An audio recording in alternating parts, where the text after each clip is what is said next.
All right, chat. Welcome. Thank you very much for tuning in for our daily, well, I'd say weekly Premier League podcast. If I can actually bloody keep up to date on all these pods, but hopefully having a lovely evening, morning, night, wherever you are around the globe. Just going to be discussing Premier League news in relation, obviously, rumours, dismissing a couple of them. Let me know your thoughts on all today's topics. If you are watching on the live, get all your comments in the comment section below. We'll be reading through every single one. I've got any questions for people in the chat as well that I will pose to everyone. And if you are watching on the repeat, do always get involved and obviously always get involved with each other as well. Great community, even if this is a Liverpool channel as well, but everyone is welcome, really. We just all love footy, most importantly. We're speaking about Gabriel Jesus. Obviously, there was a rumour coming out today. We're discussing that article. Jude Bellingham as well. Yet again, seems to be a bit of information has supposedly trickled through in terms of the grapevine, in terms of linking him with Liverpool yet again, as always. And then obviously Haaland, what that will mean for the rest of the Premier League, how important and how big of an impact do you foresee him potentially having in the Premier League? We've seen what he's done already in the Bundesliga last couple of years. He's been injured a couple of times this season, but he's still a young lad. He's a big physical presence, and he always carries that bloody goal threat anyway. It'd be intriguing to see if he does come to City, how well he does do in the Premier League. But keep on getting your comments in the comment section below, chat as well. And we'll go through obviously the Premier League fixtures as well. Get your score predictions in relation to the games. Obviously, Manchester United are playing Arsenal, which is going to be an interesting game in terms of the top four race, and the battle is heating up. It'd be interesting to see if one of those teams, whoever it is, does come out with 3 points, how important that will be, especially Arsenal, if they can get that back-to-back result in relation to, obviously, they got a tremendous result at the Bridge, probably against the grain, really, in reality of obviously losing 3 back-to-back games on the trot and then going to the Stamford Bridge. But it's the most typical Arsenal Football Club thing to do. And obviously Leicester, Aston Villa, Manchester City, Watford, Norwich, Newcastle as well. Brentford, Tottenham, and obviously Burnley and Southampton did play yesterday, where, as we spoke about on last night's episodes, it really very much does heighten the expectations for Everton going into this game now. But keep on getting your comments in as well, everyone. Hope you have a lovely evening, morning, night, wherever you are. I just watched our training. Bloody hell, the whole squad looks great. Taki is on fire. Yeah, Scouts, it was a good inside training episode, wasn't it, mate?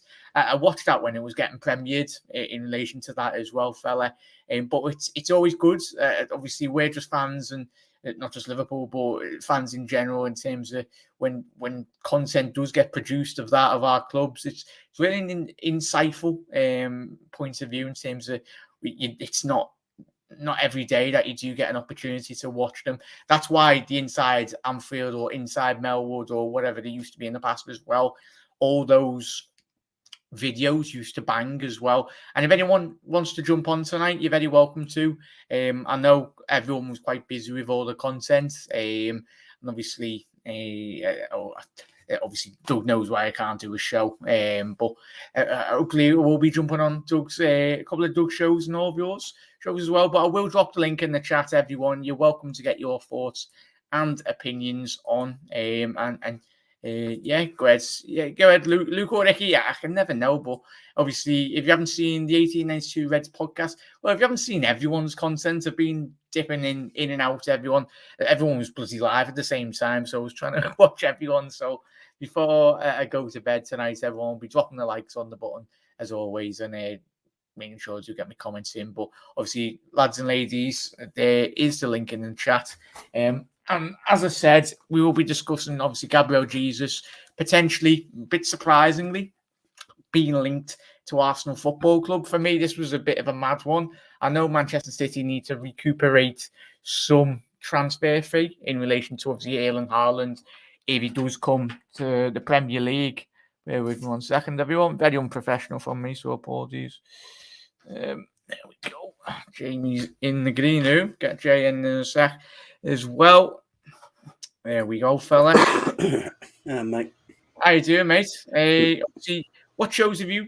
Shout out your channel, mate, and obviously, what shows have you done today? Pretty sure I was watching you and Connor on the show in which you on McConnor, yeah, and obviously I was on McConnor. I had my own show. I did that this afternoon, my own prediction show, and then I had I was on another show earlier on with Graham and another YouTuber, and yeah, it's been a busy old day. Everyone seems to be live at the same time. Yeah. No, it's amazing, mate. Obviously, regardless of we all support one another, regardless of the teams and opposition, really as well. And I'll get you in a little second, mate. Anyway, just let me know when you sorted as well. Hello, Niall. How you doing, mate?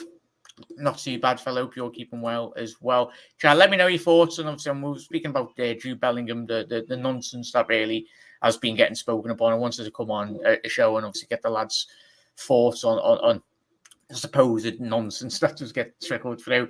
How you doing, Chris? Absolute legend.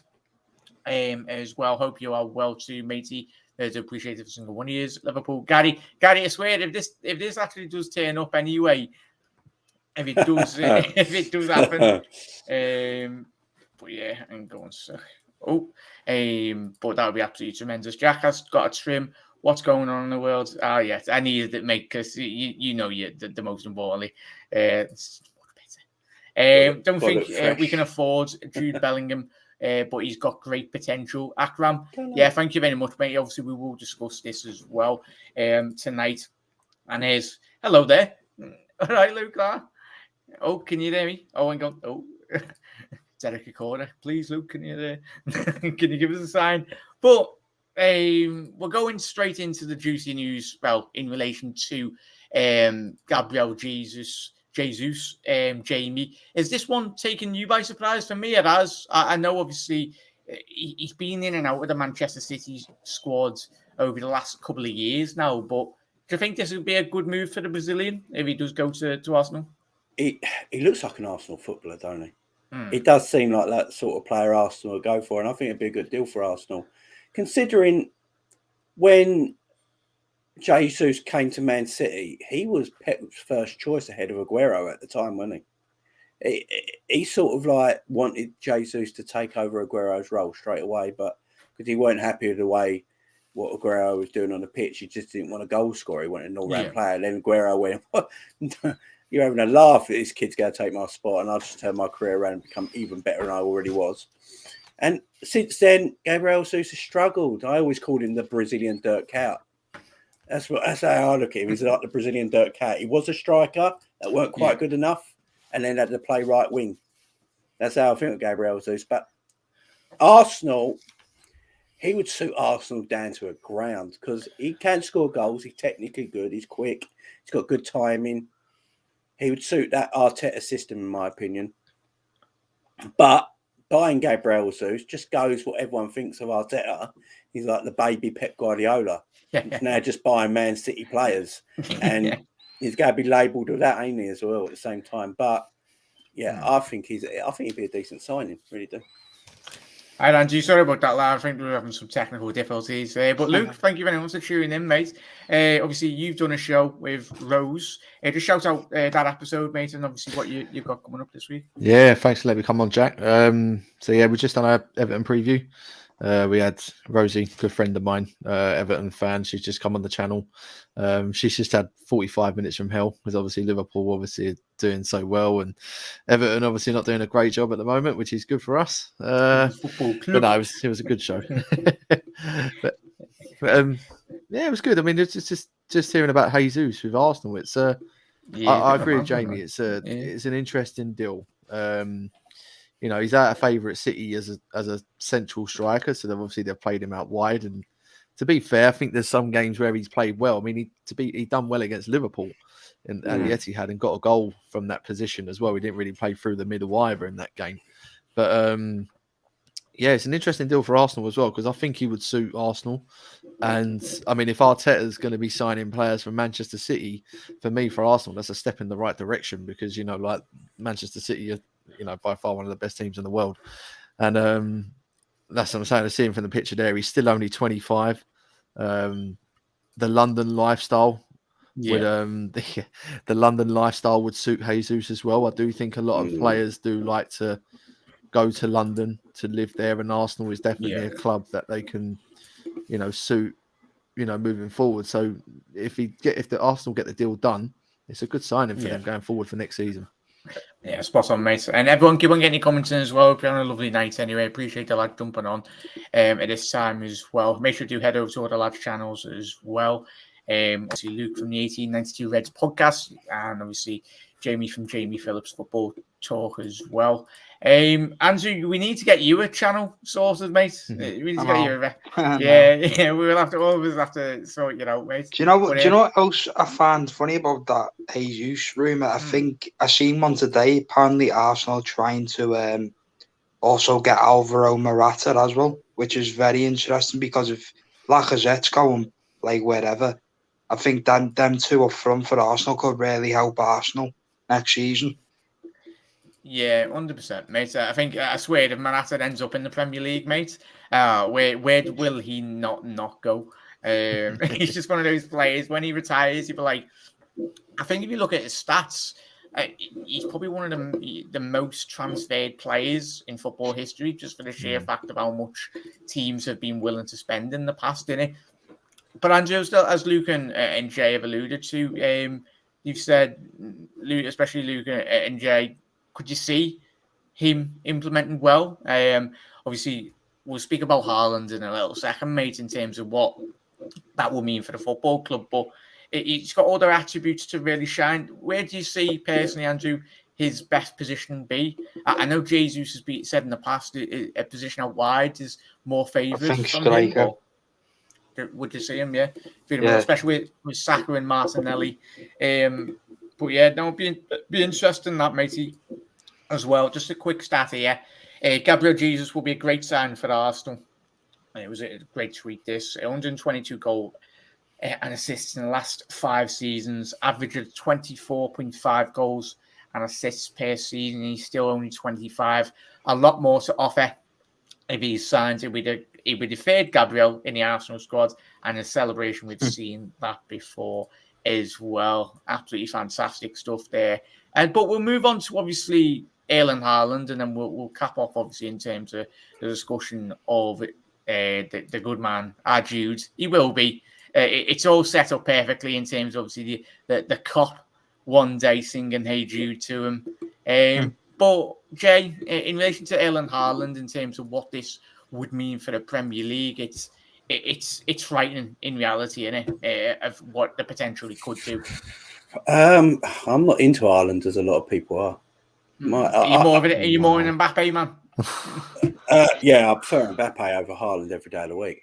Haaland's an injury-prone footballer. It's as simple as that. He's an injury-prone footballer, and he's playing in Germany. Look, he's a big lad. What is he, 6'3", 6'4"? But he's a big lad. Yeah. He's a big lad. He's quick, and he's got a big body. He's thick. He just gets a lot of injuries, and I think injuries could really affect his career. And I think he's a good player. Don't get me wrong; he's a quality player. And if he goes to Man City, I'm not as people are going mental about it and say, "Oh, the league's over if he goes to City." I don't think it is. What'll happen when he goes to Man City is that all the goals will go through Haaland instead of the rest of the team. So Man City will still score their 80 to 90 goals a season like they always do, but they go through Haaland instead of everyone else. So that's what will happen. At the moment, they have to share the share their love around because they haven't got that main goal scorer up front. Haaland is an out-and-out goal scorer. He's nothing else. He's a proper goal scorer. He's a proper number 9, proper finisher. Yeah. And he will take up all the goals. He ain't going to be there to assist Sterling and stuff like that. He's there to get on the end of Sterling's crosses. So the goals will all go through Haaland next season instead of going around the team. So City will basically almost be the same team they are now. They will just have him scoring the goals instead of other people. But what will happen is there'll be games where, like the Palace game that was 0-0, they might end up winning that game because of Haaland.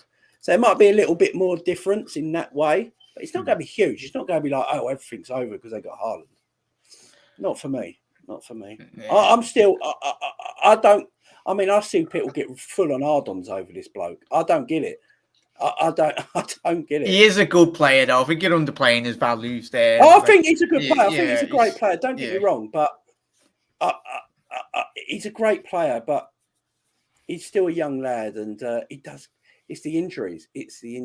And yeah, he's a big lad. He reminds me of R9, the original Ronaldo, a little bit. He was a big fella as well. He's a big player, very agile, very quick. And once he got injuries, he could never ever shift them, and he could never, that's why his career never really went the way it should have.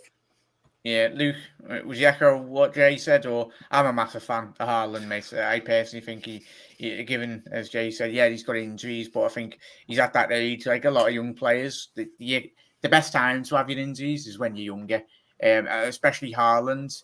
Yes, he doesn't heavily rely on his pace. He's still a big physical presence, his off-the-ball movements as well, but it's clinical finishing in terms of front of goal. It's quite frightening. You only have to look at his Champions League record, but I'm not that I'm scared of him obviously going to Man City. I think it's just it'd be another test that Jurgen Klopp would look at and go, sounds, bring it on, really, wouldn't you? Yeah, I mean, I disagree, Jamie. I think Haaland is an absolute goal machine. I don't think all the goals would come straight through him. I do think that, don't get me wrong, most of them probably will, but if you look at City's depth in the squad, I mean, you've got De Bruyne, Sterling, Bernardo, you've got other players there, Mahrez, they've got players in their system that can score up to 15, 20 goals a season. I mean, Haaland will add to that. It's something that everyone has been going on about that Man City need this season, and that's a number 9. They've done well without a number 9. Of course they have, they're top of the league, and it shows why sometimes they won't need it. But I agree with what he said about, the Crystal Palace games and the games where, you need someone there to grind you out a result. And Haaland is perfect for that system as well. But no, I think if Erling Haaland comes to the Premier League, it doesn't obviously say that they're going to win the league. Of course not. But it's definitely, for me, it's one of those signings. Do you remember, I think it was about sort of 7-8 years ago when Chelsea signed Fabregas and Costa? Straight away, it was like, Chelsea are going to win the league. It's a statement signing. Sancho last summer as well, mate. With I mean, that's just a laughing stock in itself. But it's for me, it's Man City making a big statement. Like at the end of the day, they're dominant, but they can still be even more dominant by bringing in a player like this. He is a complete goal machine. He's got pace. He's got power. He can score goals. It will fit in the Premier League quite comfortably. I just think Manchester City that it's. A lot of clubs have been turned away from him because of the fees. It's not just a 70 million buyout clause.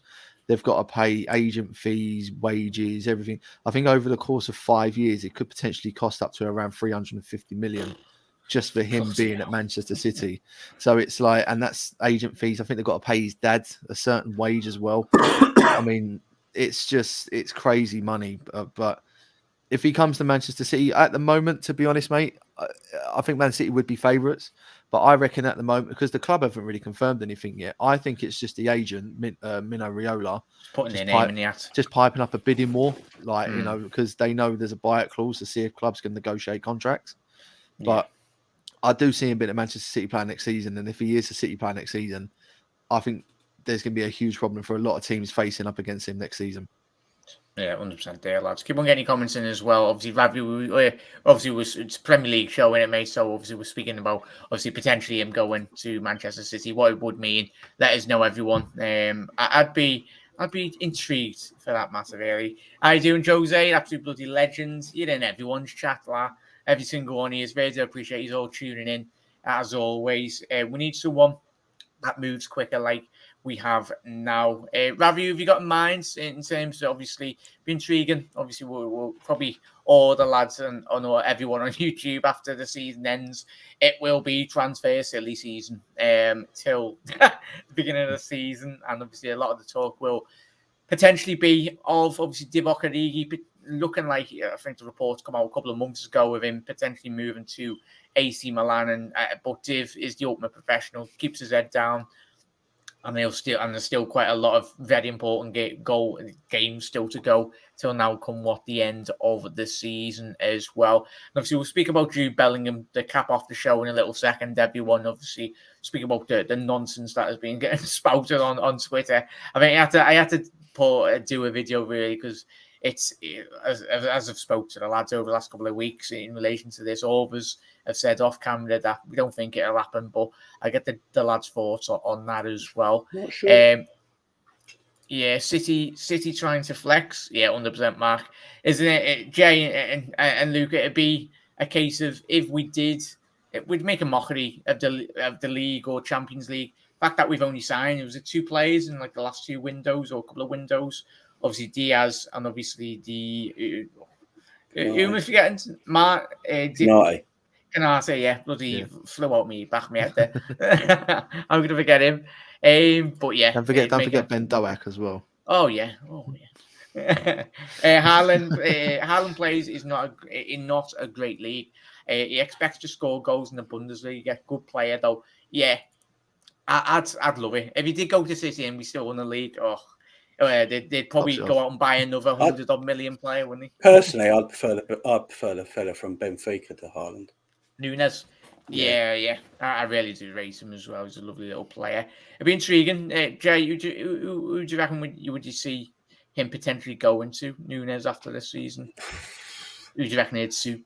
Chat as well. He suits Liverpool. I'm going to tell you right now, he suits Liverpool's attack, the way he plays. And we do buy a lot of players that do play well against us. For me, he suits us down to a T. I don't think Haaland suits Liverpool Football Club, but I think Nunes does. I think he suits us down to a T. He can play in that number 9 position. He can drift wide. He's technically good. He's quick. He's everything Klopp likes in a forward player to be.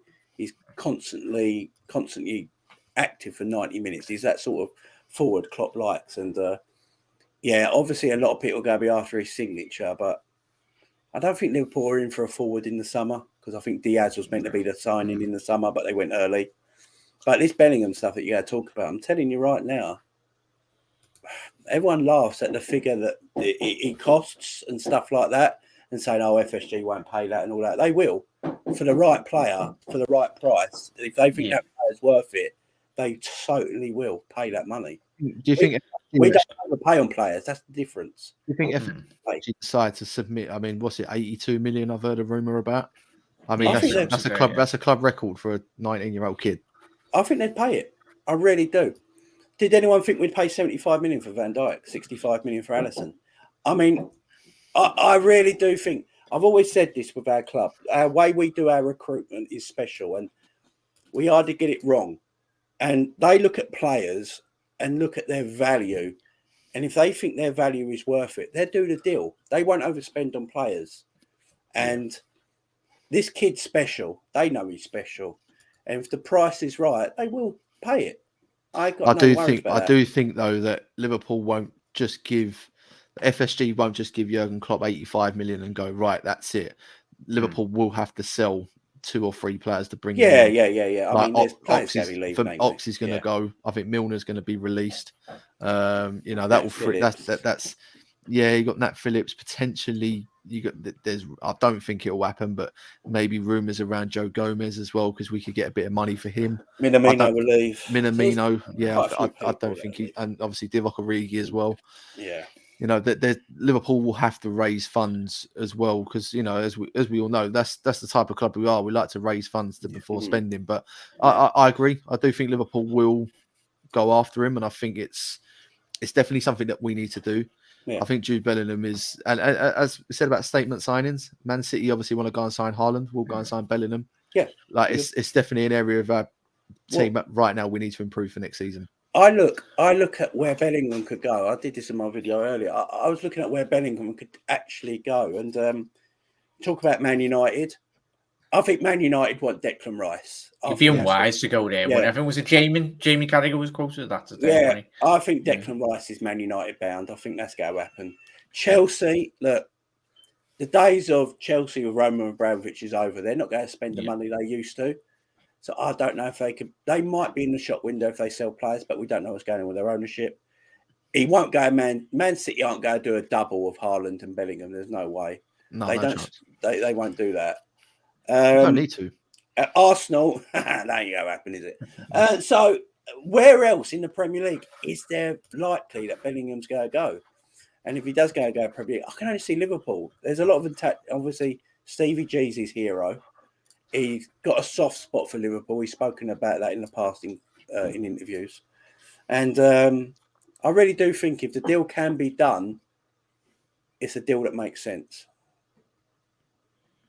Yeah, 100%, mate. It's be intriguing to see, as everyone's already said there, apologies, I'm just looking at the chat there, in terms of Gary as well. Well, spot on there, boys. Liverpool will sign Bellingham. Hopefully, fingers crossed, mate. So obviously, Jay and Luke already alluded to, absolutely hit the nail on the head.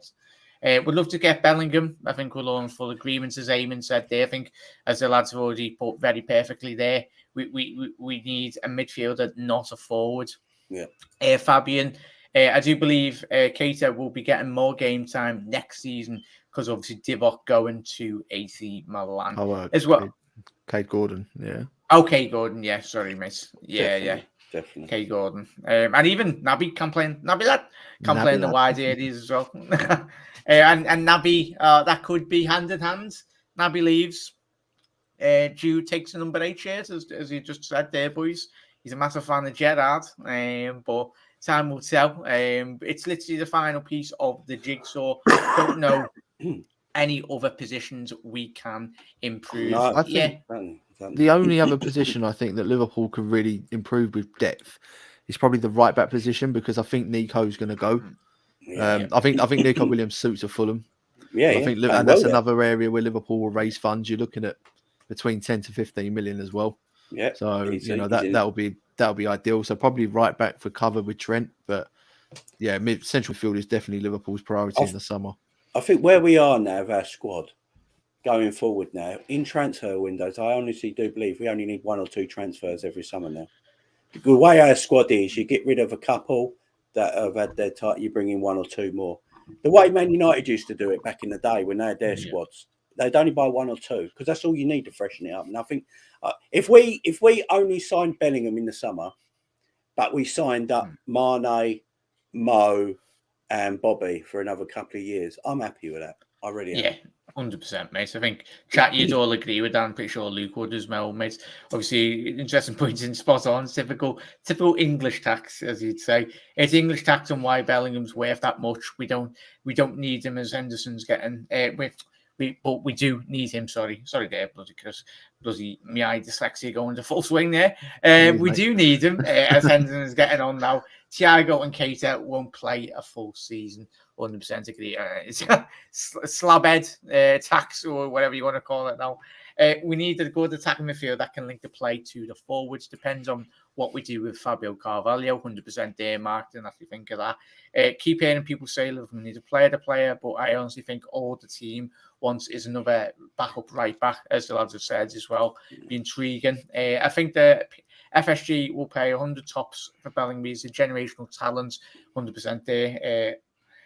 Ola, Ox, Origi, Taki, Phillips, Gomez, all leaving. Will put in 40 million for sales, all about getting Dortmund to sell this summer. Yeah, we were speaking, I think, was it me, us lads, and obviously probably you as well when you're speaking to your mates or wherever around the pub. It's not that, I don't think Dortmund have never sold 2 big marquee players in one window, have they? Or I think one season. They got rid of Dembele a couple of years ago prior to him moving to Barcelona. Then he got rid of Sancho, and then I think it was Aubameyang one season as well. So, and there's obviously the players that they've gone in the past. So it will be intriguing there, mate. But there's a lot of money still to get recouped. I still think you can probably get about 15-20 million for Ox as well, would you say, boys? If he was to leave to, like, say, a West Ham or like a Leicester, if you can get like Michael Edwards or Julian Ward in a room and then sell them. You can still get money for him. He's a talent still. I think you can get at least half the money back we paid for him. I mean, he's an English player as well in the Premier League. That English quota, they're going to need to have players in the squad. So 100%, definitely 15-20 million is a good price for him. Yeah, 100%. Coppins, get from the press conference today. He said Keita and Thiago was the best midfield Bundesliga players in that league, and he can't believe people saying that Thiago was slower. Yeah, 100% there, mate. All players have been saying all season. We know what Thiago is, and he's or using the chat as well. But your head just rolls down, or your head rolls down all the way to Birkenhead, as they would say. Lewis Hampton helping to try by Chelsea, but it's a weird one, ain't it? And Serena Williams, weren't it? And it a consortium. Yeah, so Serena Williams. From what I've heard, so apparently he's only putting in about 10 million, which is basically peanuts. Yeah, exactly. Like Chelsea are worth what, 3 billion is what Abramovich kind of wants. But if he's only putting in like 10 million, it's only going to be like a 2% stake. But it's purely a business model. Like, you know, he's obviously an Arsenal fan. Well, he says he's an Arsenal fan, but then he said at his press conference today that he used to go to watch Chelsea as well. So there's obviously links, but no, it's purely simply. I mean, I remember years ago, I think it was Sauber's F1 team. They had the Chelsea badge on their car. So like Chelsea are no strangers with partnerships with Formula One. That's right. So yeah, it wouldn't surprise me if that does happen. But yeah, no, it'd be intriguing. Obviously, it is the Premier League show. If anyone's got any talking points they want to talk about, boys, or I bet they've missed something so blatantly obvious. This obviously we'll speak about the Burnley result. I'll ask the lads what they thought on that one, on the result yesterday. How are you doing, Alan? Great to speak to you before, mate. Well, earlier on today, sorry, on the pod as well. Nike will want to maximise their deal. They want a stellar name or a player they can push as a seller signing as well. Ola, 100% there, mate. Obviously, it helps boost revenue streams as well, and especially as the lads already alluded to. All of us, we want Mo to sign that new deal, but it has changed. I think that notion, would you say, lads, has very much changed over time now. That clubs used to be very heavily dependent on obviously commercial sales of shirts, but now due to obviously the branding deals that all clubs do and all around Europe, they're not heavily reliant on just shirt sales, would you say? No, the branding and sponsorship, ain't it? That's what it's all about now. Yeah. Look at the deals they do for sponsorship now. It's ridiculous. They have bidding wars. Man City. Yeah, they have bidding wars, don't they? It's just it's crazy. It's absolutely nuts.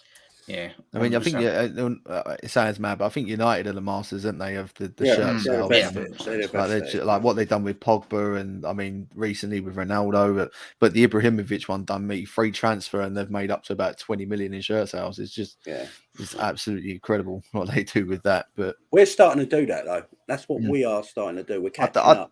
Yeah, I mean, I don't mind Man United making a lot of money and then spending it on shit basically, and then and you know they're struggling for 8th. You know, I don't mind that, to be fair. Long may it continue. Carry on. Exactly. It's possible there, but Ravi Gomez doesn't seem to be getting much game time. Yeah, it's difficult when you've got the world's best centre back and probably one of, if not the best, most informed centre half in Joe Gomez this season. We're just blessed that we've got so many good centre halves at the clubs, aren't we? I mean, I was just going to ask that question about Gomez, because I think Liverpool know, out of all the players that they've got in their squad, I think Gomez is probably the most valuable player that they could probably sell. Like that they could maybe, obviously they could sell. I'm saying a different way. Obviously they could sell Salah or Mane, whatever, you know, things like that.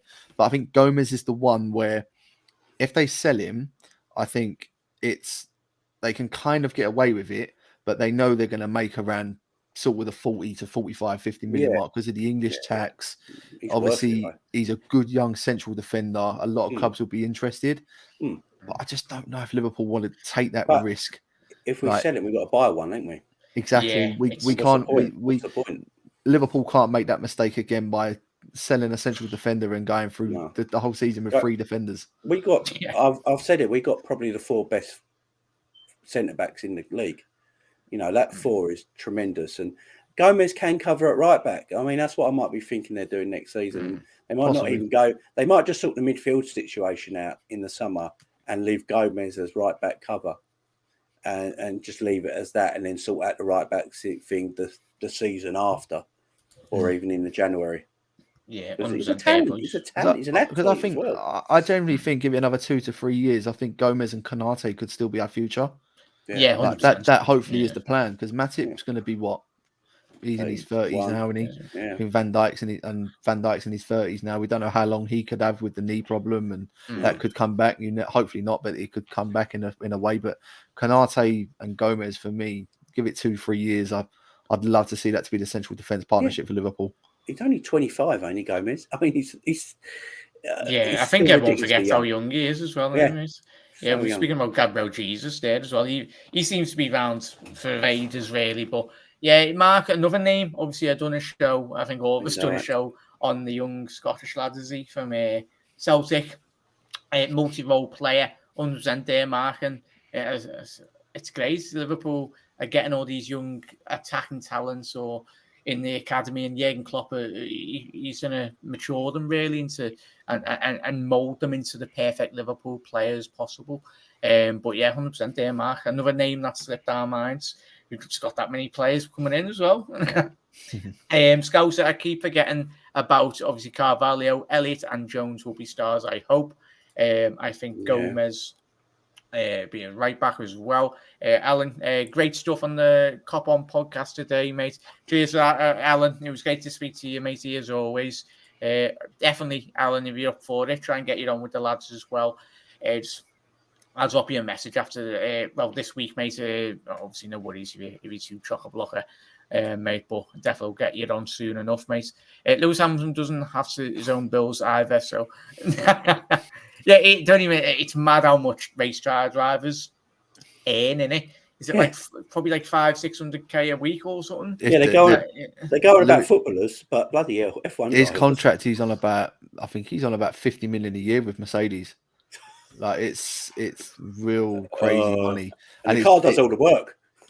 Yeah, I mean, I'd say, I mean, I should see my driving, boys. Yeah, I've witnessed it. I think, no comment. I think I'd say it's about 75-80% of the work is the car. I think the driver takes a bit of, bit after. Yeah, it's crazy. I mean, it's one of the best jobs in the world. It's definitely one of the most dangerous jobs in the world. I'll give it that. Because of danger. Yeah, exactly. Give me that money. I think I'd be flying around the corners with that. I probably wouldn't last week. Yeah, bumper cars. Oakler, Gomez will be sold as he hates playing right back and he doesn't want to be back up to anyone. Also, we are looking at Nottingham Forest's right back. It wouldn't surprise me, Ola. He absolutely terrorised. Yeah, he terrorised us in the cup, didn't he? I'm pretty sure there's a couple of Forest players that have brought up Jurgen Klopp's ears as well, give him a little nudge and says, sign me.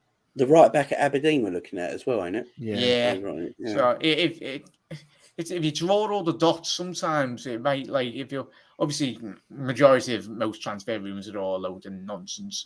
But if that is the case and we are looking at right back, then potentially it would be very interesting.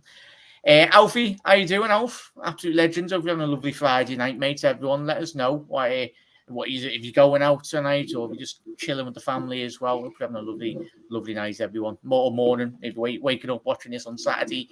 If you've missed obviously the Liverpool Everton pre-match build-up show that I've done with Tom, just sat there for a good hour and 20 minutes winding them up. So it was a good laugh. Yeah, it was a good laugh. Hope you all enjoyed that. Bellingham coming. Christ, Alfie, no. This isn't FIFA, Alfie. We won't be getting Killian, sadly. We had times where we've been low at the back with injuries. Yeah, 100% Mark. That's what obviously Jay and Luke have alluded to there. Talking centre backs, who thought Harry Maguire was the future, and how could anyone watch him? And wrote a foot. Our good mate and obviously from Leicester fan channel as well. They a lot said he's not even worth 20 quid. I think it was they were clever though, weren't they? Because didn't Manchester United sell someone beforehand before they bought Maguire? Was it Stone? Not Stones. I can't remember who it was, but they let someone go, and they just knew that Manchester United were desperate to pay it, so they were just like, we'll give you 80. It reminded me a little bit of, not the same scenario maybe, but it reminded me. Do you remember when we signed Carroll? It was like when we signed him, we were desperate because we let Torres go, and it was like, right, we're going to need a striker like within the next 6 hours, and we wanted Andy Carroll. Yeah. And it was like, eventually, first of all, it was 15, and then Ashley was like, no. Then it was 20, then he said no, and then Liverpool just went, fuck it, 35 million. Right, and that was it. And it's kind of like, I mean, Andy Carroll was like, no, and Mark Ashley's like, no, like, see you later, off you go, 35 million.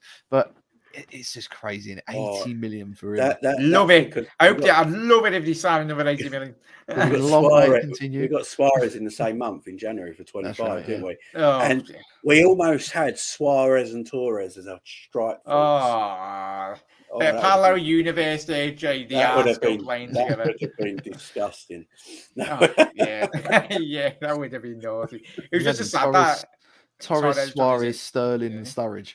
Oh, definitely wouldn't have had Slippy G-Gate. We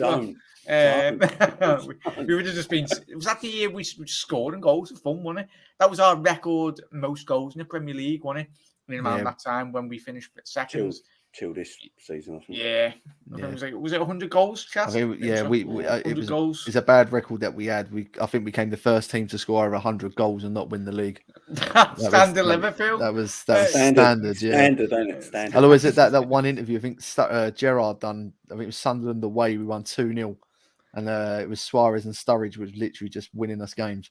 And he come out and said in a press conference, he was like, "Oh, if you want to go 2v2 versus these guys, and all the best." Like that's just how good they were that whole season.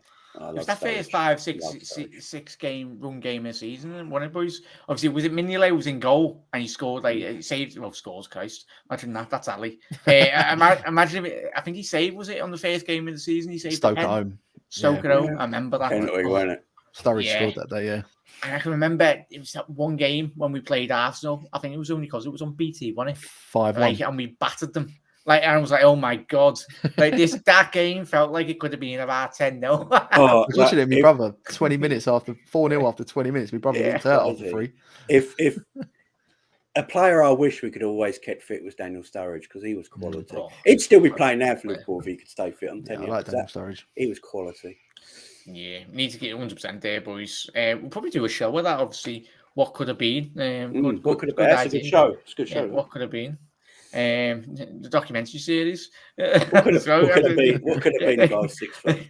What could have been? We won't talk about other players, surely not. Aquilani. Christian Poulsen. Christian Poulsen. Jesus Christ. Yeah, what is it? An appreciation of how good we are now. For all the Reds that are on Twitter that have never grew up in the Roy Hodgson era. These are the summer players that used to play for us. Paul Konchesky. Milan Jovanovic. Don't make Jack cry. It's bloody Friday. We've got Joe Cole on a free.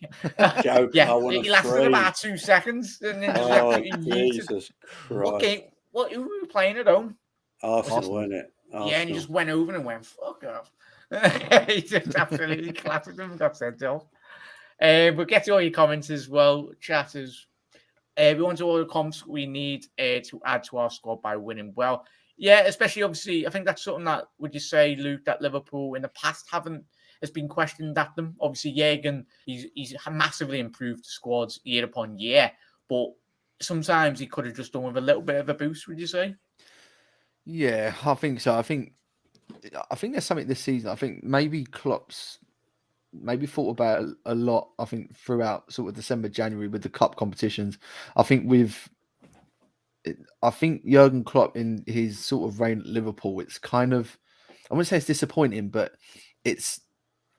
he could have won more. And I think if you look back at his Liverpool career, he's only sort of won, 5 trophies? I think he's won at the club now. And it's like, he could have, there could be at least another 2 or 3 there, like maybe another league title, because who loses the title after with 97 points? It's just unheard of.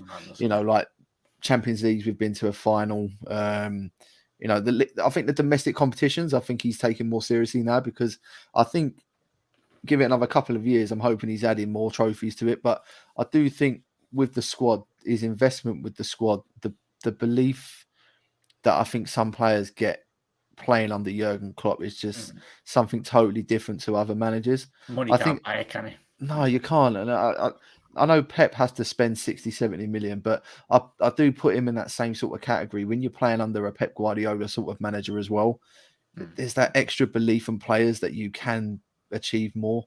And, you know, and that's sort of where Klopp and Pep are very similar with their depth in their squad. And they just make, like, look what he's done with Divock Origi. I mean, Divock Origi could have been a bit better, but he's a cult hero. Like the big goals he scored, you know, he's exactly. And it's like, I'm not being funny. Like, no disrespect. If we'd have had Roy Hodgson or Brendan Rodgers as our manager, that's not going to happen. Like, like, it's just that belief. Well, we could put like, look at we played our under 23s against Everton and won 1-0 in the FA Cup. But we was all waiting for Everton to turn it over. He's at Everton Football Club, but we was all waiting for him to turn us over. But that's the belief that Jurgen Klopp has given to this squad, and 100%. I want him to stay, but we'll see what happens in a couple of years. Hopefully, he signs that new deal. Yeah, but Klopp and Pep, though. I mean, they are different. They're the two best managers in the world, and their clubs that they manage are the two best clubs in the world. So, I mean, it goes down now. They're fantastic. But with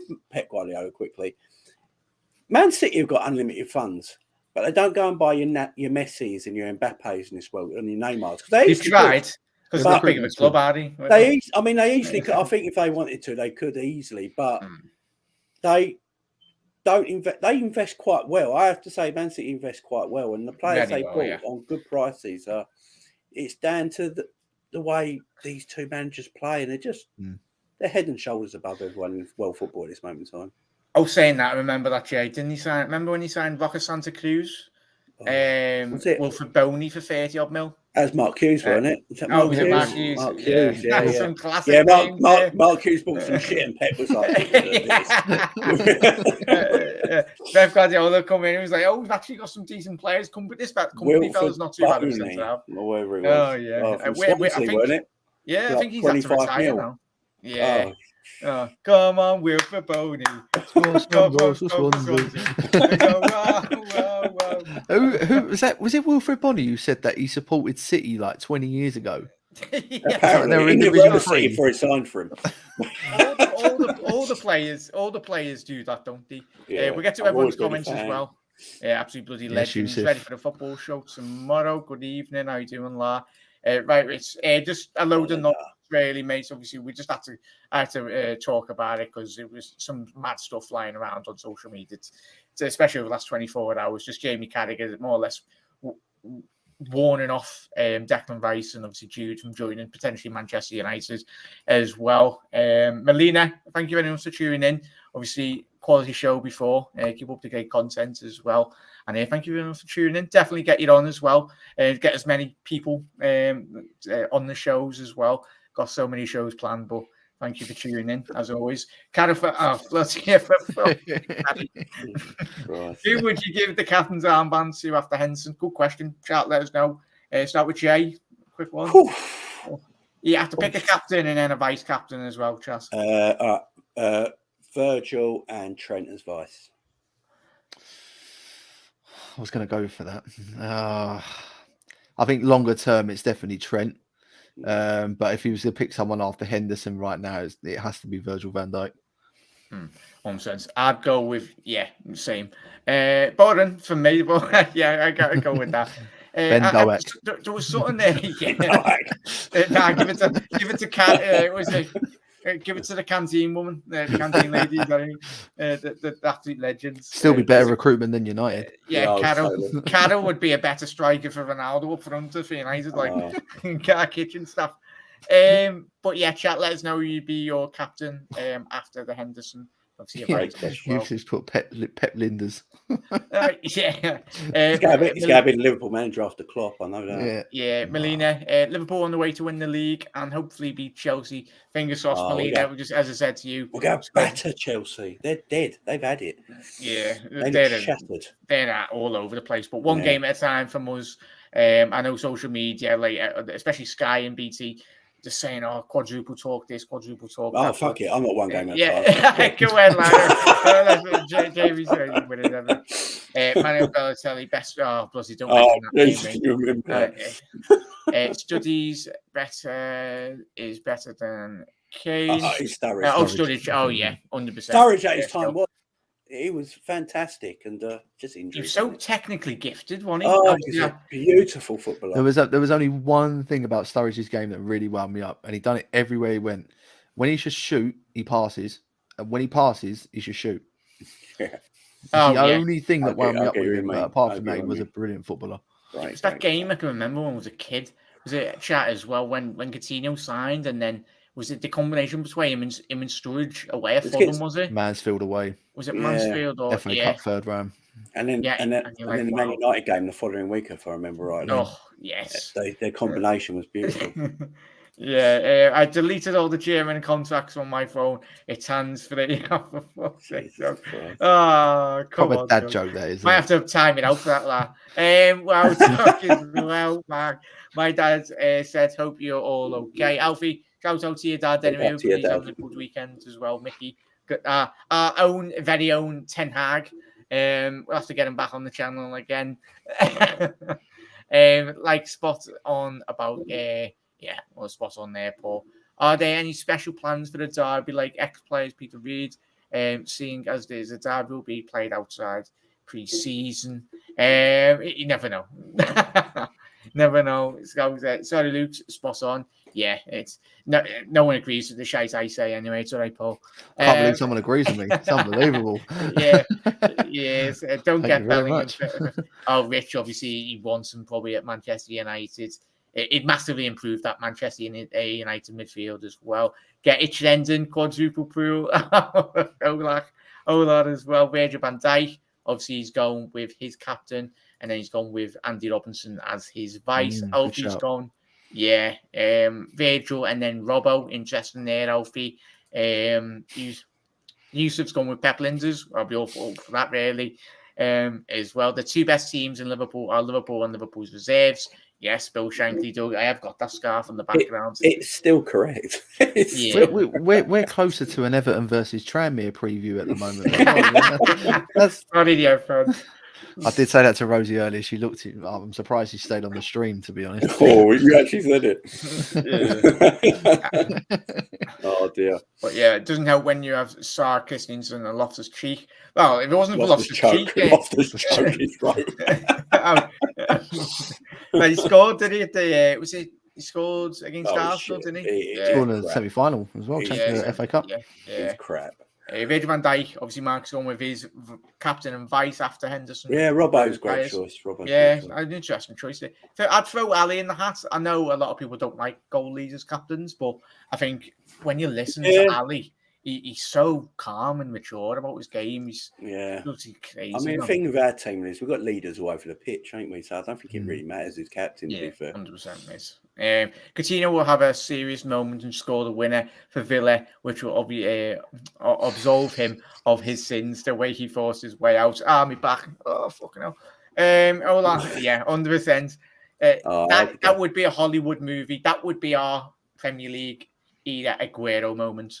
And you'd see Stevie whip off his Liverpool kit in the FPL. I literally just had that in mind. Imagine.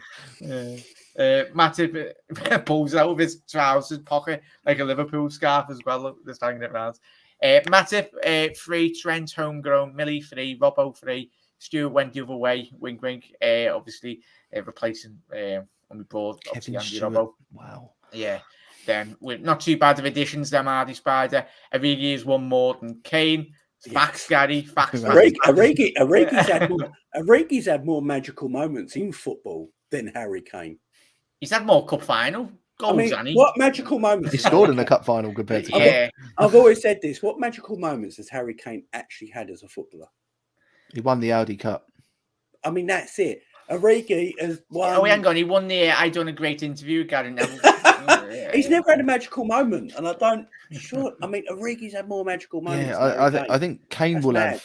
Kane's got the individual accolades. I mean, the biggest one he's got is obviously the Golden Boot for the most penalties at the World Cup. I mean, that's the one he's got. But I mean, individually, Kane's won a lot, like Golden Boots and all that. But it's nothing magical, has it? Nothing's really got.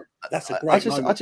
I just think as well. Like, I mean, obviously, it's disappointing that Gerrard will look back at his career and never won a Premier League. But if you look at Kane, he's now 29. He's not won a single trophy. That's bad, that, isn't it? Not even a League Cup. Like, it's terrible. I wonder about his bottle. I've always said this about Harry Kane. Has he got the bottle to go somewhere out of his comfort zone and try and win something? Because that's what I think. That's what I mean, if I was Kane right now, I think the best place he can go to over the next 2 to 3 years to try and win something is probably United. I think with a new project over there, he's got a good manager. I think United would give him the money he wants. I think he'd score a lot of goals there. I think he's got that. I mean, as hilarious as it is, United have got good players around him. You'd have, Fernandes and maybe a couple of others that they bring in. I mean, it sounds hilarious, I know, but I think Kane would do all right at United, and I think there's a chance he would win something there. Because United surely won't go through 2, 3, 4 more years without winning at least one trophy. Yes, they will. They can't afford that. They can't afford that. Hang on, no. Wayne Brewster is one more. Harry Kane, yeah. Brewster went into a hairdresser's with his Champions League. That was brilliant. That is like the ultimate swagger, isn't it? He's got bollocks, that man. Fair play to the fella. Might have got a cheeky discount off his hairdresser. Yeah, that's one more in Kane. That is true. Yeah. Ain't Harvey Elliott got a Premier League winners medal? Yeah, because you played enough games. How many do you need to be registered? So I think played 5 games. Yeah, I think it's 4 or 5. But I think that season when we won the league, I think he'd only play about 2 or 3. But I think the club had actually given him a medal. Yeah. So it's still that rule's kind of like whether it. Yeah, because Curtis Jones only played 5, just made it, didn't he? And he got a medal. That's why we played all the kids as well, didn't we? We were just throwing. Yeah, I think like Nico's got one as well. And, giving him a game. Yeah, everyone was fucking bladdered then. Even Andy Lonergan's won a Super Cup. I mean, Kane's won nothing. Andy Lonergan, he's won. I think he got a Premier League medal, didn't he? In the club? No, I don't know if he was in the Premier League squad. I think he was in the Champions League squad. Was it the Champions League squad? Yeah, because he won the Club World Cup and then Liverpool released him. And he's got the medals for them, so that's mad. Yeah, let's keep on getting your comments in as well before everyone. We'll quickly run through obviously the fixtures. I'll ask the lads there score predictions, give mine, and obviously most of all they'll ask yours as well. And how we see these results going. But first one, boys, we'll start off obviously the big fixture tomorrow. Manchester United going away to Arsenal. Jay, how do you foresee this game going and score prediction, Miss? Cheap plug. I'm doing this watch along tomorrow, so come and join me. I'm going for Arsenal. I think Arsenal have got Man United shit, and Arsenal ain't much better, but they're more consistent. And I think I didn't expect that Chelsea result, so I'm going to go 2-0 Arsenal. 2-0 Arsenal. I know Ronaldo's back, but after everything he's been through, I've been through the same what Ronaldo's going through now. It's horrible. It's hard. I know he's going to be back, but it's not that easy. So, I'm going to go 2-0. 2-0 Arsenal. Yeah, go ahead, Luke. Who are you fancying for this one? Yeah, I mean, my brother's an Arsenal fan, as I've said before, and I've said to him, you're going to lose them 3 games you should win, and then you're going to win the 3 games which you shouldn't win, and that's Chelsea, Man United, and West Ham. Yeah. And I agree with Jamie. I'm going to go with probably a 2-0 to Arsenal. I think Arsenal still get full for me. I think Spurs at some point they've still got to come out Anfield, and then that they've got the massive game Spurs Arsenal before the end of the season as well. I think I'm going to go Arsenal tomorrow too. Another food poisoning story. Yeah. I thought Wenger said he wanted to return to management. I might get food poisoning off my fish fingers. Never know. Arsenal, Mark, out of context, Jack McAllister, if you're not a regular. No one knows. Yeah. Mark Forrest, obviously, Mark's gone with a 3-1. Yeah, he's skiving. I bet he's not even watching my video. I can't. Watch him pop up here now anyway. Face on fish cake, probably. Arsenal, Mark's going with 3-1. Chat, let us know your score predictions for that. Mark's going with 3-1. Andy Carroll has won more than Kane.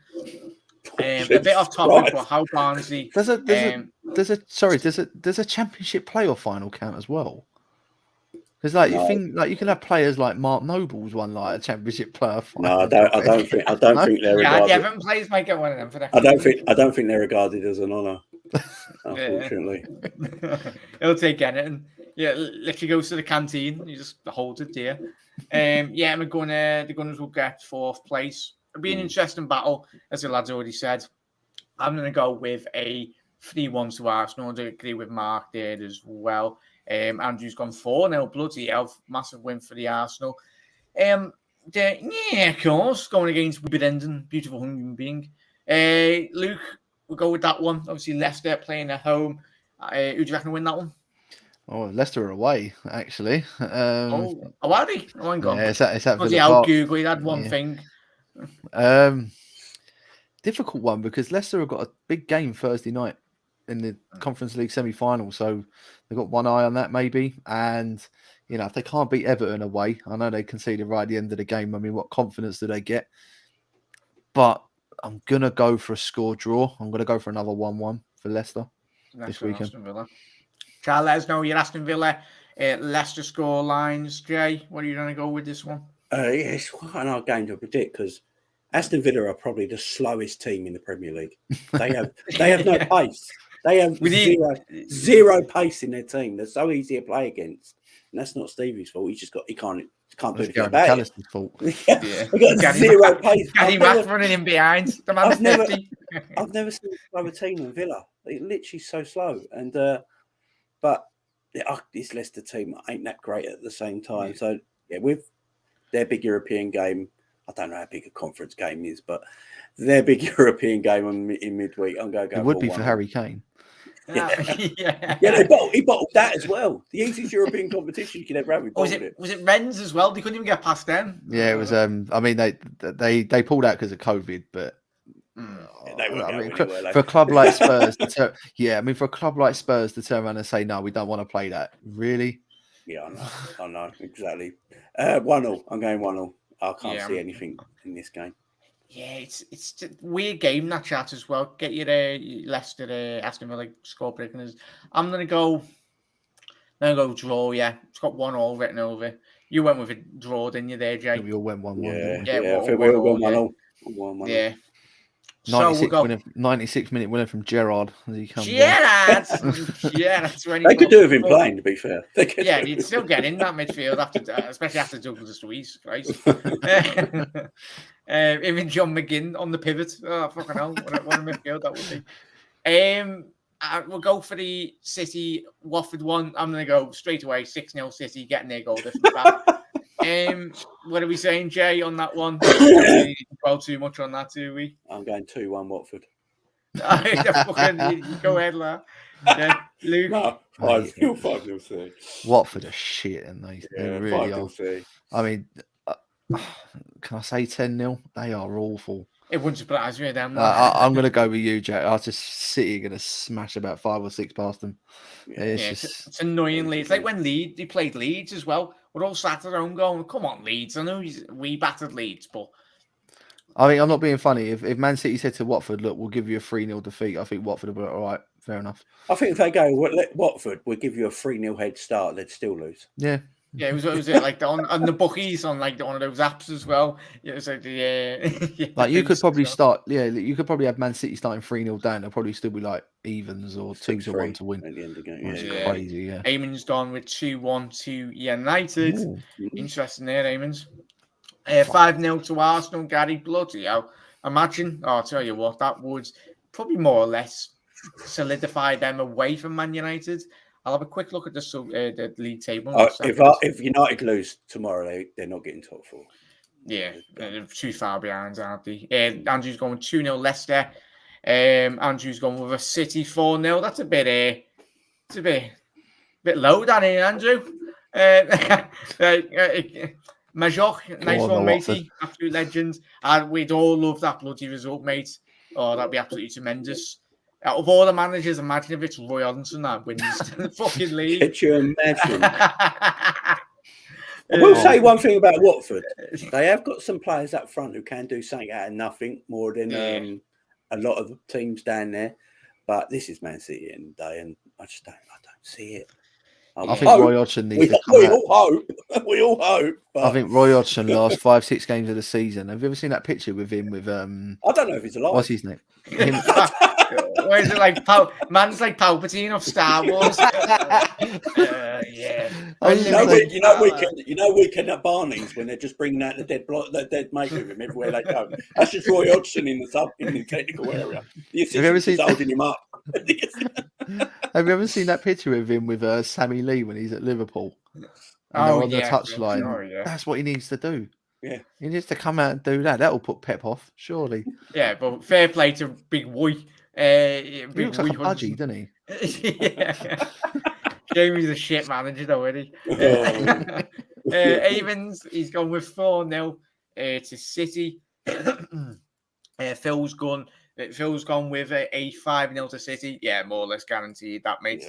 Yeah. As he said there, it's time. It's true. Is it true that City have outclassed all other? Is it true that us and City have? Yeah, in certain aspects. But I think with Liverpool, it's those little stupid drop points in the league. The Brian game. We were cruising. We should have been 3-0 ahead before half time, but we let that goal in. Stroke at half time. No, with Roy, smug grandad smile at the end. Hands behind the back, bobbing left and right. We can dream, Spider. Then we can wake up. Dennis the Menace. He hasn't scored in a while. I know he has been out injured, but obviously, I don't know if he played for Nigeria in the qualifiers. But they wouldn't allow him to go. Watford did, I think that was awful. ago. Yeah, they didn't allow him to go, but they allowed Ismaila Sarr to go. Yeah, I found that crazy. Weird. That makes sense, does it? Yeah. Take care, lads. Have a great rest of your night. Nice one, Yusuf. Is Yusuf coming on your show tomorrow, mate? He is. Go ahead, lad. I'll speak to you on the show tomorrow, yeah. Go ahead, lad. Robinson saying at half time, Watford learned to use the Dark Force. Enjoying such a nice family. Hope Reds. Mojak, everyone's always welcome, even if you aren't a Liverpool fan. Obviously, it's just a community of just football fans that love watching footy and just discussing and having a laugh. Really, we don't take ourselves too serious. we just love speaking to one another, and obviously, hopefully, we all have a big party in May. Everyone's welcome down to my gaff as well. I don't know if we've won everything, but yeah. So Watford, we've gone through that. Norwich, Newcastle. Oh, Newcastle 2-0, mate. I'm going against Norwich, Jay. 2-1 Norwich. 2-1 Norwich. I think Newcastle are safe as asses now, and I think the players know that as well. Where are you going with, Luke? 0-0. 0-0, a ball draw. If anything, Newcastle 1-0, but 0-0 I'm going to go for. Yeah, spot on there, mate. And Brentford, Tottenham. This is an interesting one. Chat, let us know your score predictions for obviously the Norwich and Newcastle game. Obviously, Newcastle away to Norwich. Obviously, Eamon's going for 1-1 Norwich. Newcastle, Andrew's going with 2-0. Brentford, Tottenham. Luke, chat, let us know. It's been an interesting tactical battle. I think it'll be a good game. It's going to be a very good game. I think Brentford are in really good form. Spurs, they're playing well. I've got the hissy fit against Brighton last week. Obviously, that's Spurs in a nutshell, isn't it? Like, they do well a few games in, and they'll turn up against a Brighton and not play well. But you know what? I think Spurs. I think Brentford will concede a few goals. I think the front three that Spurs have got, Kulusevski, Son, and Kane, they're powerful. On their day, they are a good front three. I'm going to go 3-1 Tottenham. 3-1 Tottenham. Jay, what are we saying? I can never ever put money on Tottenham to do anything, because you just don't know what Spurs. Devin Dorbin's is the worst team. It's the best one of you. You just never know. You just never know what you're going to get with Tottenham, do you? Yeah. But this Brentford side are quite decent, especially at home, and they give all the big teams a good game at home, don't they? They do. Yeah. We drop points against them as well. Yeah, they do. They don't hide away. They have a go, and I think what's their striker? Tony. I think and Burmo as well. Yeah, and Tony's got the most goals out of an Englishman this season. I think he's tied. I think he's tied with Kane, Harry Kane. Yeah, exactly. So I'm going 2-1 because if Arsenal win, pressure's on Tottenham, and Tottenham might feel that a bit. Brentford are good at home. I'm going to go Brentford 2-1. I'm going to go Spurs 3-1. I think it'd be. I'm hoping it's an open game. I think this probably will be one of our most exciting fixtures. I know, obviously, we just spoke about Arsenal, Man United, but I'm going to go 3-1. Chats, Andrew's going with a 4-2 Brentford. Interesting result that would be, mate. Mark's going 0-0 against Newcastle. Eamon's going with a 2-0 win to Spurs, against Brentford. Mark's going with a 2-1 to Spurs. Interesting. Tomorrow, I'm going to Bayern 10. Okay. Oh, is that a game tomorrow, Jack? We'll have to bloody watch that game, won't we? Get that on. I think it's on the same time as the Spurs-Brentford game.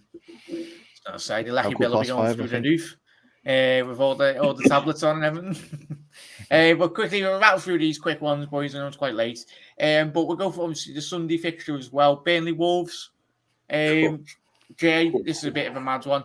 Must win for Burnley, innit? Oh, I'm going to go for a Burnley win as well.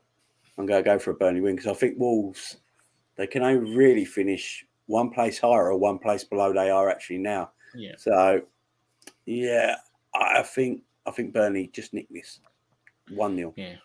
I'm going to go Burnley 2-0. Bit of a mad one. Luke? I'm going 2-0 Burnley. I think the good old, what's his name? The caretaker manager, Michael Jackson. What a name chat as well. What a fucking name. Shamal, motherfuckers. Imagine it. Who are you going to sign in the transfer window? Billie Jean. They have to do a karaoke song as well. Don't. But yeah, no, he's done quite well, hasn't he, mate? And chat as well. Let us know. Yeah. You score for Burnley versus Wolves. I'm going to go with 2-0. Lads have gone with a Burnley win as well. Chelsea, West Ham. What a game this can be. Massive for West Ham, in it, Jamie. I think, especially West Ham. We've just seen Arsenal of all teams. I was scared to Arsenal, but West Ham have been absolutely flying this season. I'm going to go with a West Ham 2-1 win. What are you going with? Well, West Ham's biggest game in their season for decades is on Thursday night in the semi-final of Europa League. I think they might rest players against Chelsea for that game. But Chelsea, looking at them lately, as I said earlier, I think Chelsea are knackered. I think they're feeling the season. I think they look shattered. Their squad is paper thin. They're struggling. Oh, if West Ham didn't have the European game, I would actually go West Ham win. But because of that, I'm going to go 1-1 draw. Yeah, Luke, let us know. Have a chat as well. Obviously, Chelsea, West Ham. It's a tough one, isn't it? It's a tough one. But I'm looking at Chelsea's recent form. I mean, I agree with Jamie. I do think that they're a bit tired. But I do think the off-the-field problems is really affecting Chelsea everywhere. Not just, off the pitch, but on the pitch as well. But I think West Ham, I look at the last two Premier League results at Stamford Bridge. They conceded 4 to Brentford and 4 to Arsenal. Probably more than that over the last couple of weeks. Defensively, they're all over the place. Yeah. I mean, I love my brother-in-law, but he called Edward Mendy the best goalkeeper in the world. I mean, I don't know what he's watching.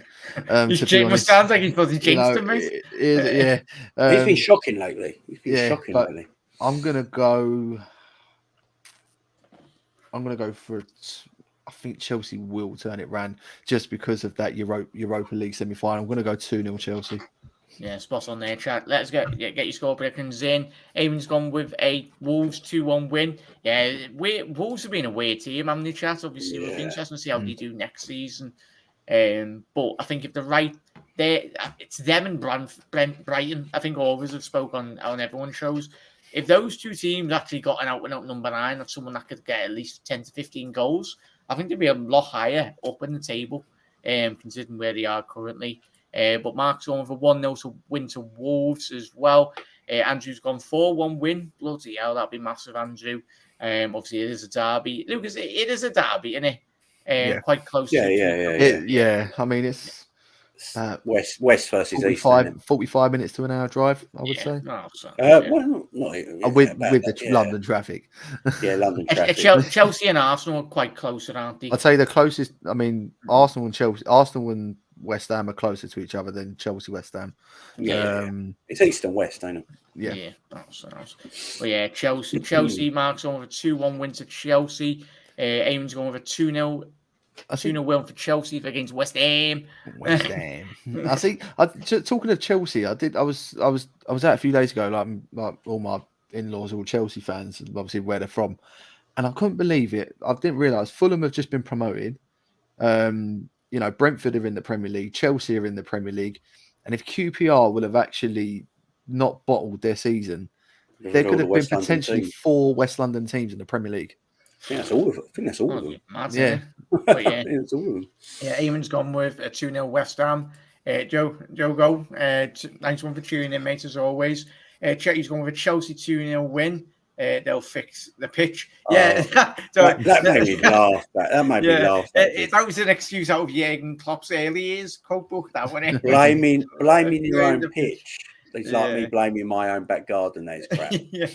You know what I mean? It's pathetic. Yeah, but obviously big up John as well. Big up guys. Hope you're all well. Didn't even get know you were live. Hate YouTube for that. Thank you very much, John. Thank you very much, John. I did my live earlier this afternoon. Yeah. I come downstairs. My wife just got a notification I was live on her phone. But I finished like 10 minutes ago. She went, I thought you were live. I was like, no, I finished like ages ago. YouTube does do that, but. Yeah, thank you very much for jumping in, mate. That's why sometimes even with the lads channels as well, if anyone's got YouTube channels, just try and get like your subscribers to unsubscribe, but then subscribe, and then I mean you have to reapply the bell notification. So if that's the case, John, just try and do that and then see if that works, mate. But thank you to every single one of you. If you are watching this on repeat, you're absolute bloody legends. I will try my best to get these converted to podcast form as well for next season. I'm going to have a little look at that as well because I know a lot of you do work nights and all that. So it's a lot more easy if you're driving and that. You don't have to bloody look at your phone then. But thank you very much, John, for tuning in. Millwall could still sneak into the playoffs or points. Yeah, or the police would actually have to do the job then. On all the away fans as well. Oh, yeah. Just looking at the league table there, they're a point off Sheffield United with 3 games to go. Is that Millwall, yeah? They're Millwall, yeah, and they're a really good side. They're a very underrated team. Yeah. Is it Neil Jacket that was still at them? No, it's Gary Rowett. Oh, Gary Rowett, yeah. Kenny Jackett was at Leyton Orient this season. They sacked him halfway through the season. Bloody hell. But so that was Chelsea West Ham. We haven't got your score prediction for that. For that, everyone get them in. I went with a 3-1 win. What did you go with, Jamie? Quite quick recap on that. What was that? The Chelsea game. Chelsea, West Ham. 1-0. 1-0. Luke, what did you go with? I went 2-0 Chelsea. 2-0 Chelsea. Tell us know as well if you haven't got it in. And then the last 3 final games: Brighton, Southampton. Luke, bit of both of them holiday destinations, good seaside towns.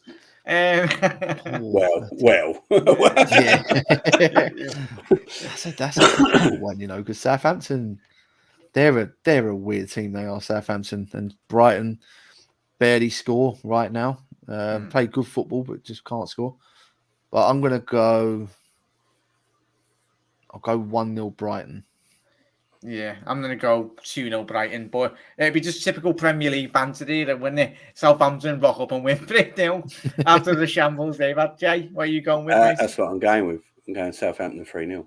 Oh, that's what I'm going with because Southampton are my favourite weird club.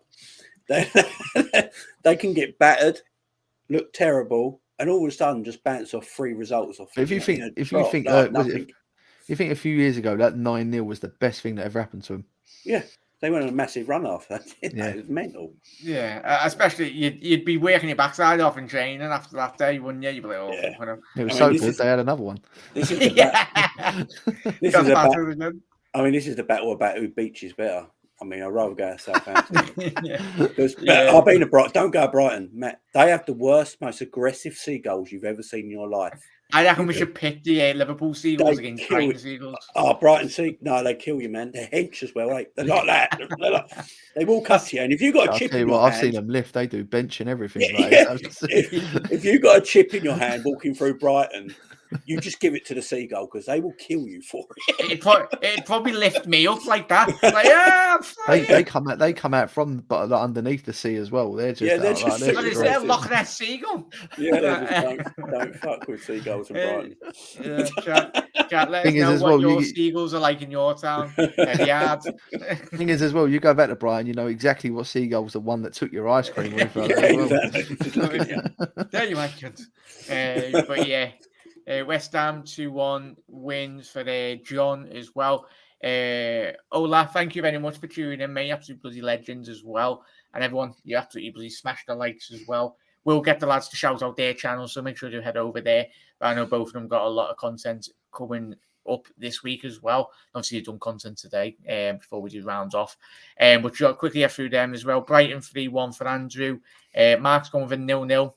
Wouldn't surprise me that Mark anyway, innit? Brighton 2-0 against Southampton with Eamons. Brighton, Diogo has gone with a Southampton 1. Hopefully he can beat Brighton. Yeah, 100%. John was gone with a 2-1 to Brighton. The Wales Seagulls are worse. Oh, I'll tell you what.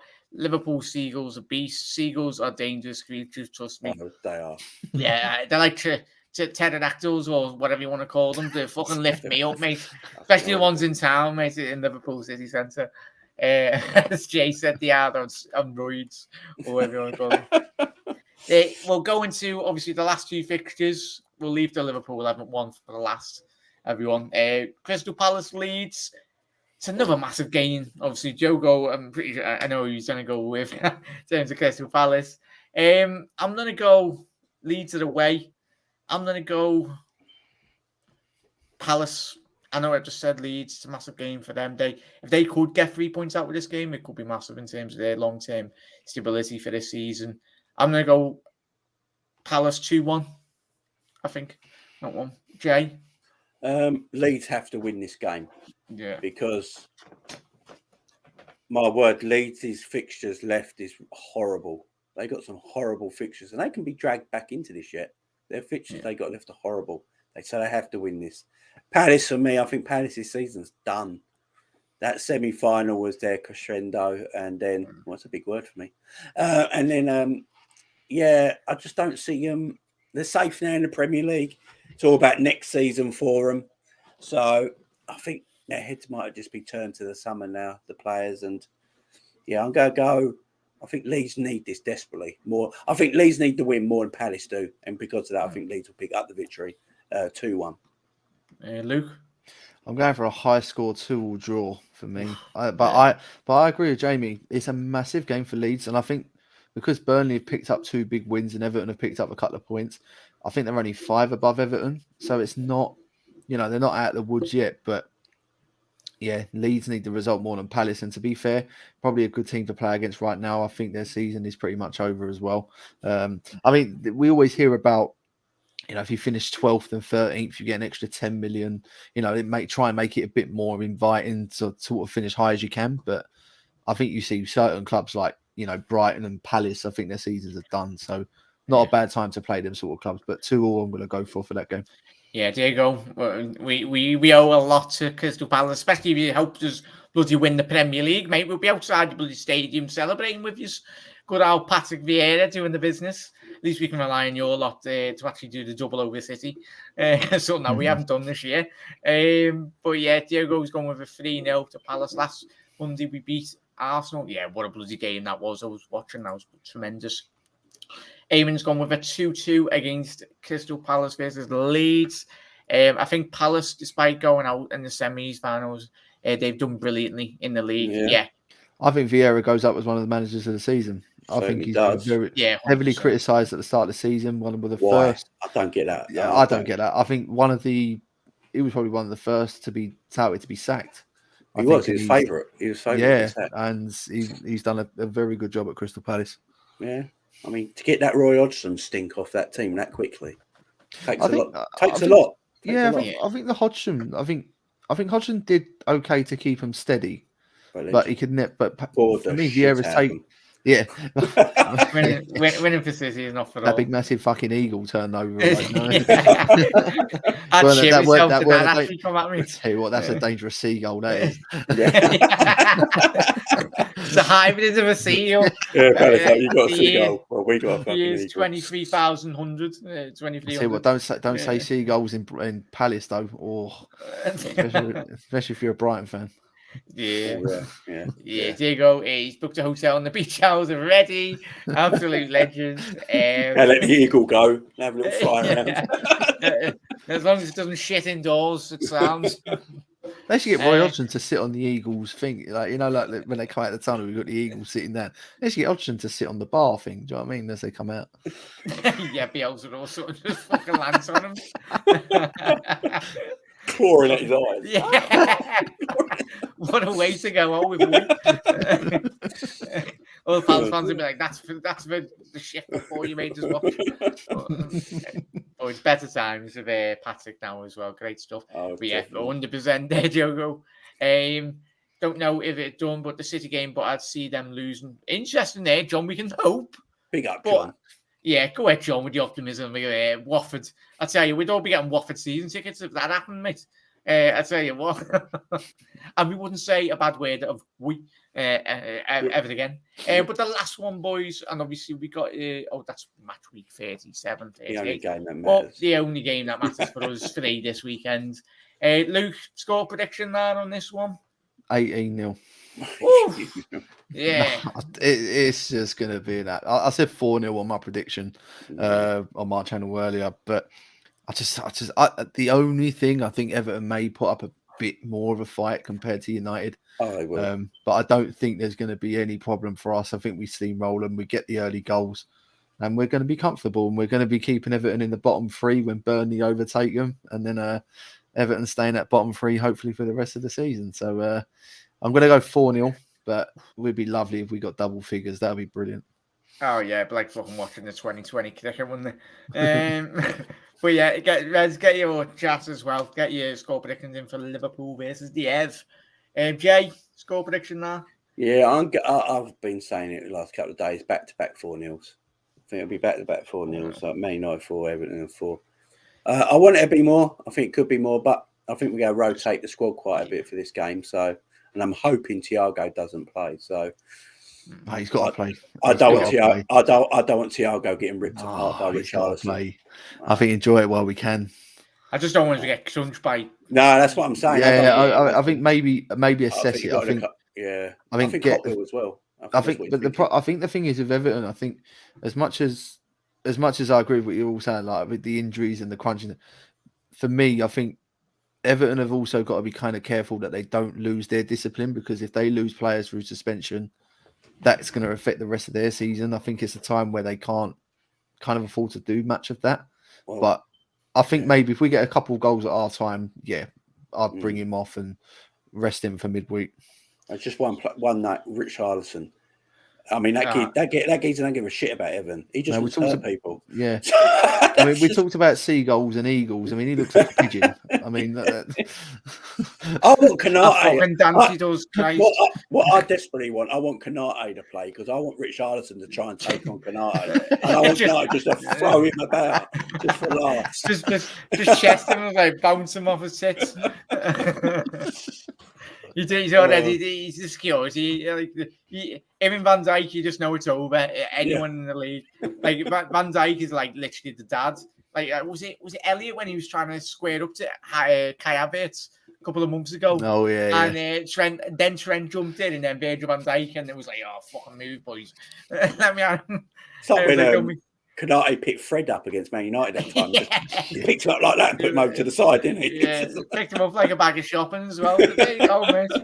I mean, all serious. I mean, Richarlison, when he scored last season at Anfield, he was running past Kabak celebrating in front of him. You're now playing against Van Dijk, Kanate, or Matip. You're not going to do that at Anfield on Sunday. No chance. Yeah, I got who was it that used to play for it? Was it the Tottenham striker?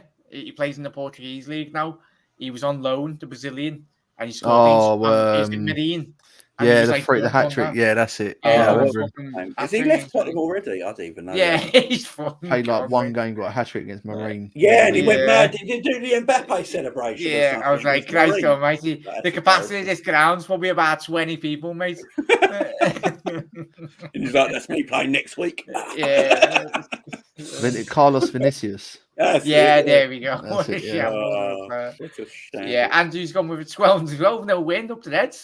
I did say 20, but decided, I think we'd all be happy with 3 points, whatever the results. Yeah, 20 John, what have you been spoken tonight, mate? Oh, the hell, probably 20-0, a 1-0 win. Majok, he's gone it's quite reasonable. That's 6-0, judging from everyone that scores. Very possible. Very possible. Everton need to score first to get anything of it as well. Yeah, 100% there, mate. It'd be intriguing. Everton need to get their half before anything. Yeah. But yeah, nice one there, Mark, as well. Oh, cheers, Mark. The lad's channel links are in the description. So do head over there as well, everyone, if you haven't already done so. Get Big Ebu on guard duty. Art 100% there, mate. 100%. And if anyone's new around here, make sure to hit that subscribe button down below. And if you don't mind dropping a like on the video, we will be wrapping up in a little second. Because I know the boys have to go to bed. I've only just checked the time. I've got a 5-year-old, a 3-year-old, and 1-year-old. There's no such thing as bed. Yeah. I love Kanate already, though. I absolutely adore Kanate already. He's just a player. Bloody ball, mate, isn't he? Nice to win for the Reds and 20 pints in Hotel Anfield. Do me nicely. Yeah, John's going to the game, ain't he? John's going. I'll be saying hello to John. We'll be saying hello to him. Can't wait to meet you, mate. Obviously, it's a bit weird. Obviously, it's like the modern day world we live in, innit? Obviously, you're speaking to someone obviously online and everything, but when you meet them, it's a bit mad, isn't it? Yeah.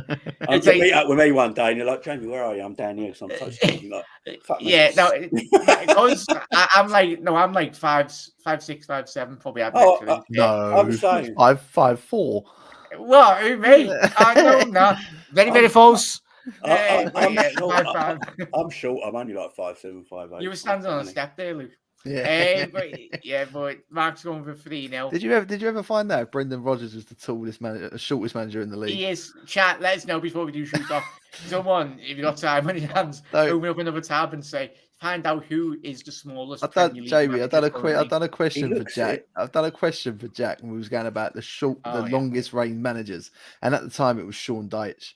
And the next question was, who's the shortest? Like, that's how I said it. But in terms of reigns of managers, he said Brendan Rodgers, thinking is the shortest.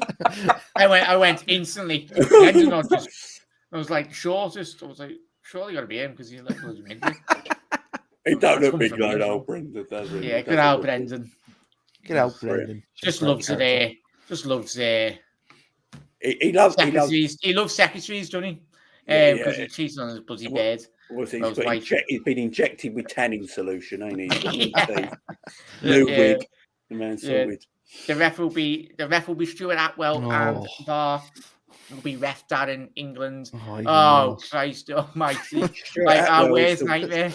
I think that's the worst thing of the weekend, is it? As soon as you see the game come up with referee by this. Stuart Atwell. Oh, tonight, Everton fans will literally be finding Stuart Atwell after the game. Wasn't he the referee that didn't give them a penalty against City? No, that was Paul Tierney. He's shit. He's the worst one. No, Stuart Atwell was the VAR, wasn't he? No, it was. No, Tierney was reffing and Kavanagh. Was VAR? Yeah. Oh, we can't see that. It weren't conclusive enough. It was Kavanagh because and then I see reports after it saying that Kavanagh's brother's a Man City season ticket holder. Don't surprise me. Whether it's true or not, but Kanate picking up Richarlison like a bag for life. Evening, Luke, Jack, Jay, Jamie, Jack. Good to hear you all. Even though you were LFC legends on here, Jack. Here's our Blue Tom. I think he's hiding because he's done too many shows tonight, mate. He's preparing for the week ahead, isn't he? But thank you very much for tuning in, Tom. Appreciate you dropping in, as always. Diaz will be a handful against Diaz, especially Seamus Coleman. He would literally officially play 90 minutes against Diaz and then want to retire after the game. Coleman's legs are gone as it is. His head would be gone if he... Is he? Oh, there we go. Luke, you should still be giving me a point as well. There you go. You still won the quiz. Yeah, I was going to say. Kanate, it amazes me. It makes me laugh. Go when the BT do obviously the pundits, and they always put Joe Zola next to bloody Peter Crouch. I do admire obviously the producer of that bloody show.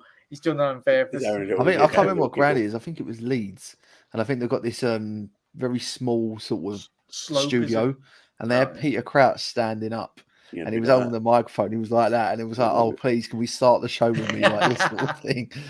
I love Crouchy. I think he's one of my favourite pundits. Him and Wright Phillips coming on for England, that was brilliant, and they come on at the same time. Dad taking the kid on the school run, wasn't it? Yeah, Canati will body slam Richarlison, spot on there, Gary. At 5'7", less than Brendan Rodgers manages the shortest boss in the league, and in a whole 4.1 inches shorter than the average of his squad. See, that's the answer you should have gave me, Jack. That's detailed. Christ, if I come out with that, I'll be doing the bloody lottery numbers as well, mate. I'd have given you the quiz there and there. There would have been no other questions. Yeah, Canati, no way. Always said Not even like nowhere. That one. Yeah, as I say, John. There we go. John knows. But lads, thank you for tuning in, mate, boys.